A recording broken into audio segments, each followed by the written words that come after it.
फरवरी के महीने में 14 तारीख को जो एक दिन एज ए वैलेंटाइन डे के नाम से सेलिब्रेट किया जाता है, इसको मनाया जाता है, शरीयत इस्लामिया इस बारे में क्या कहती है? इस्लाम के रूल्स एंड रेगुलेशंस, इस्लाम के उसूल व ज़वाबित इस बारे में क्या हैं?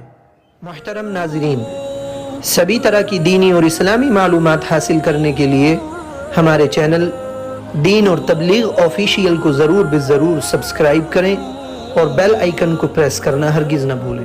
नुसल्ली अला रसूलिहिल करीम अम्मा बाद। क़ाल अन्नबी सल्लल्लाहु अलैहि वसल्लम मन तशब्बह बिक़ौमिन फहुव मिनहुम वफ़ी रिवायतिन उख़रा अलमर्उ मअ मन अहब्ब औ कमा क़ाल अलैहिस्सलातु वस्सलाम। नबी पाक अलैहिस्सलातु वस्सलाम ने इरशाद फरमाया कि जो शख्स किसी भी कौम की मुशाबहत इख्तियार करेगा तो वो कल क़यामत के दिन मैदान हश्र में उन्हीं के साथ उठाया जाएगा। एक दूसरी रिवायत में आपने इरशाद फरमाया कि इंसान का हश्र उसी के साथ होगा, यानी इंसान क़यामत के दिन मैदान हश्र में उन्हीं लोगों के साथ खड़ा होगा जिनसे वो मोहब्बत रखता था, मोहब्बत करता था।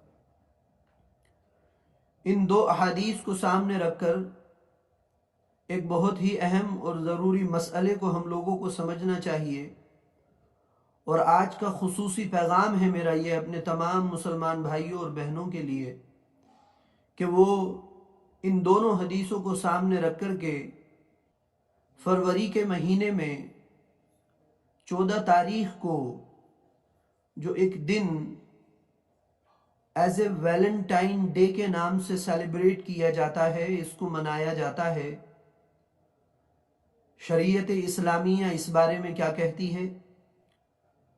इस्लाम के रूल्स एंड रेगुलेशंस, इस्लाम के उसूल व ज़वाबित इस बारे में क्या है? मेरे भाई, वैलेंटाइन डे के मौके से, वैलेंटाइन डे के ताल्लुक़ से मुख्तलिफ़ किस्म के वाक़यात लोग बयान करते हैं और तरह तरह के क़िस्सों से इसको साबित करने की कोशिश करते हैं। जो भी क़िस्से बयान किए जाएं या जिस तरह के क़िस्से को भी इस वाक़े से मंसूब किया जाए और मंसूब करने के बाद इसको मनाया जाए, किसी भी तरह से वैलेंटाइन डे को मनाना शरीयत इस्लामिया की रूह से दुरुस्त नहीं है। इस्लाम के उसूल व ज़वाबित के एतबार से वैलेंटाइन डे को सेलिब्रेट करना ये किसी भी तरह से जायज़ नहीं है, क्योंकि नाजायज़ ताल्लुकात रखने वाले गैर शादीशुदा जोड़े बड़े ही एहतमाम से इस दिन को मनाते हैं। शर्म व हया का जनाजा निकाला जाता है, बेहयाई, बेगैरती, फहाशी और यानियत का बाज़ार गर्म किया जाता है।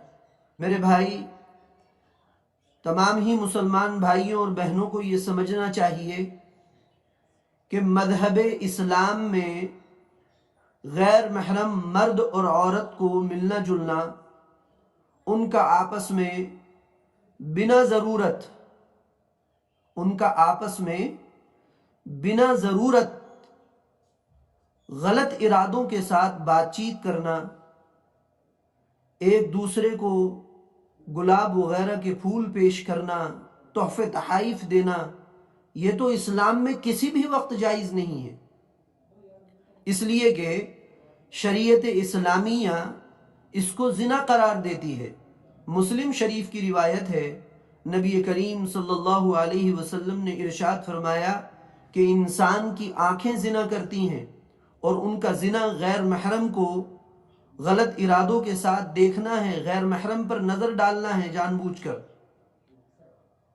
इंसान के कान ज़िना करते हैं, कानों का ज़िना गैर महरम औरतों की बातचीत को सुनना है। इंसान के हाथ ज़िना करते हैं और उसके हाथों का ज़िना गैर महरम औरत को छूना है। تو جب ان تمام چیزوں کو شریعت اسلامیہ نے ناجائز قرار دیا ہے اور ان پر زنا کا حکم لگایا ہے، تو میرے بھائی اس دن میں یعنی ویلنٹائن ڈے کو منانے کی اجازت کیسے دی جا سکتی ہے؟ اور ویلنٹائن ڈے کے نام پر جو ایک طرح سے بے پردگی کے بازار کو گرم کیا جاتا ہے، شریعت اسلامیہ اس کی ہرگز اجازت نہیں دیتی ہے۔ اس لیے میں اپنے تمام ہی دوست و احباب سے یہ مؤدبانہ درخواست کروں گا کہ وہ ویلنٹائن ڈے کو سیلیبریٹ کرنے سے اور اس دن میں جو گناہ ہوتے ہیں ان گناہوں کو انجام دینے سے اپنے آپ کو مکمل طریقے پر بچائیں، کیونکہ آج اگر ہم نے اپنے آپ کو اس طرح کی غلط خرافات سے بچانے کی، اس طرح کی برائیوں کو عام کرنے سے بچانے کی فکر نہیں کی، تو یاد رکھیں کل کو جو ہماری آنے والی نسلیں ہیں وہ ہمیں کبھی معاف نہیں کریں گی۔ ہمارے آنے والی نسلیں ہمیں کوستی رہیں گی، ہمیں بد دعائیں دیتی رہیں گی۔ اس لیے ہمیں ان تمام بری عادتوں سے، برے کاموں سے، بے پردگی سے، عریانیت اور فحاشی سے اپنے آپ کو بچانا ہے اور اپنی آنے والی نسلوں کو بھی انہی چیزوں کا درس دینا ہے۔ اللہ تعالی ہم سب کو ان تمام باتوں پر عمل کرنے کی توفیق مرحمت فرمائے۔ آمین۔ وآخر دعوانا ان الحمد للہ رب العالمین۔